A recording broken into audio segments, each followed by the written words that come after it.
Megan Margison. I am 26 years old from Torrance, California, and this is my mom.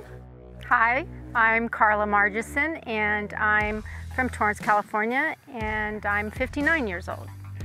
We like to take trips on our motorcycles as a family. This weekend, it's just the two of us. Yeah, this weekend it's just the two of us. Honestly, we kind of live, breathe, eat motorcycles, and we brainwash them. I grew up riding on the back of my mom's bike, and my sister would always ride on the back of my dad's bike. And pretty much they couldn't get away with going anywhere without us.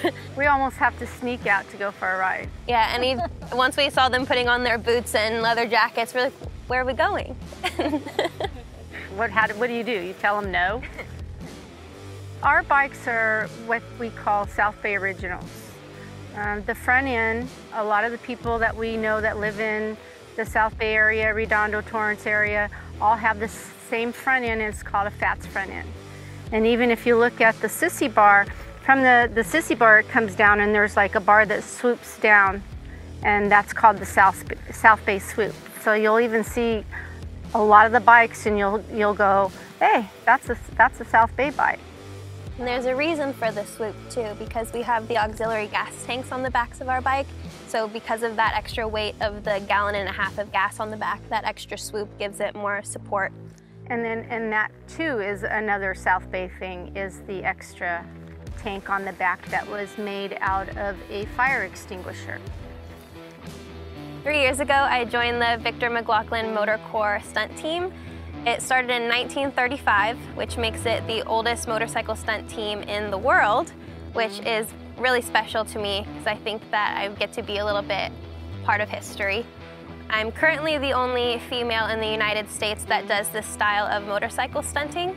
It's basically we make human pyramids and do handstands and things like that while riding old panheads and shovelheads. For years we've been riding without any means of communication, and my mom actually got, about a year ago, a Sena, and then my dad and I decided to hop on board and we bought the 2-pack. Pretty much day one, we were hooked. Yeah. And honestly, I think a big part of it for us was the safety of being able to say, hey, there's a car on your left, don't get over. There were a lot of things that we saw and we were able to say, hey, pull off. It was kind of neat to have a conversation. You're going through a country road and you're able to actually have a conversation about what you're seeing. For me, I really cherish the fact that I get to travel with my parents, and I know and fully recognize that most people don't get to experience that.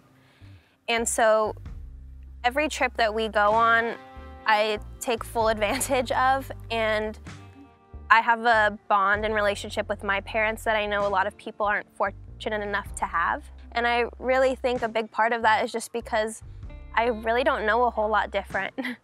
We just kind of did everything together all the time, include them in everything. A lot of people will even ask me, well, why do you want your daughters to ride? It's like, well, I don't want them to ride if they don't want to ride. I'm not going to force them, you know. I want them to do what they are happy doing, and they want to do it. I think it'd be hard to grow up around motorcycles and not want to be a part of it.